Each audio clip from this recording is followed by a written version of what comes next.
Oh, we live to worship your name. High above you are great and greatly to be praised. Only one for the day. Welcome back. Shalom, YLM, and Shalom, my fitness family. You know, I'm always in a gutful mood. I'm always in a cheerful mood.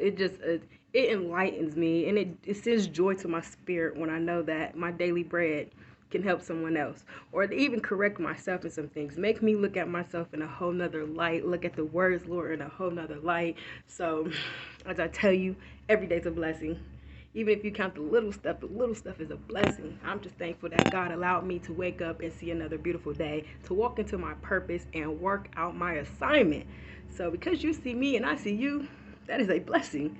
So we are working in living lukewarm. Are you living lukewarm? Or are we in lukewarm water? Because it said in Revelations that we read last time, you either hot or you're cold.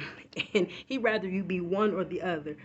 We not straddling the fence, so we gotta correct that. And that's why I always tell you when I was parley, when you hear these laws and instructions and commands, you got to apply them. You have to use them.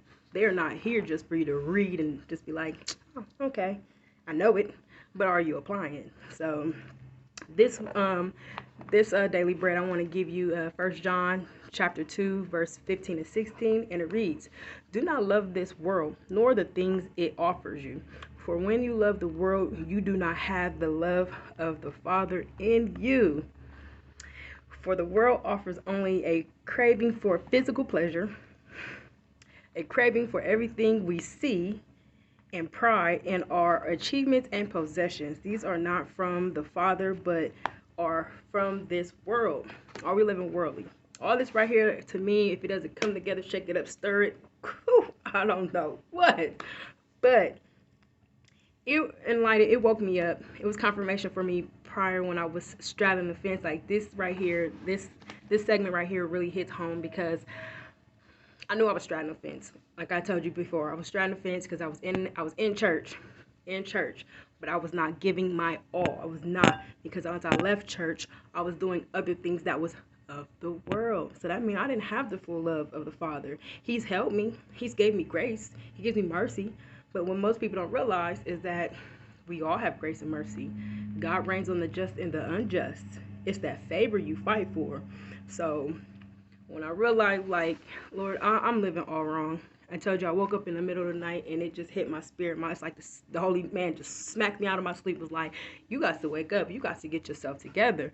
How long is the Lord going to keep allowing you to break these laws and you're going to live or come to church and suck up that anointing and not do nothing with it?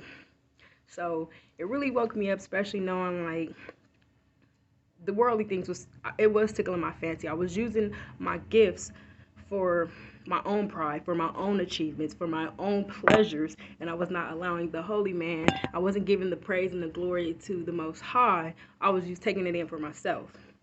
And this right here, if it doesn't coexist, shake it up, stir it up, and get you ruffled up, then I'm like, you ain't got the Father's love in you, because this right here will tell you how you're living lukewarm. You're living lukewarm. If these things tickle your fancy, if physical pleasures, which all comes down to, like, when we go to those gates that God calls us home, He's not going to ask you, did you have the latest car? Did you have the newest iPhone? Did you have the best was you rocking the newest Jordans? Was your dress fancy? Was your house better than the next person? What you had was better than the next person? None of that. That's all carnal. None of those things. We're not even going to be able to take. You can't even take that. So it's a carnal mind. Sometimes you have to detach. Not sometimes. We have to learn to detach ourselves from these things to make us realize, like, that's all pride. We want this. We want the things that we see. But are we working for the things that we want to see? And let alone, are we giving the praise and the glory to the Most High for allowing us to have these things? Because there is people that don't have things. There's people that, as I've seen and everything, sometimes the homeless people are way more peaceful, way more positive than the people that have all these material things, because they have peace within themselves.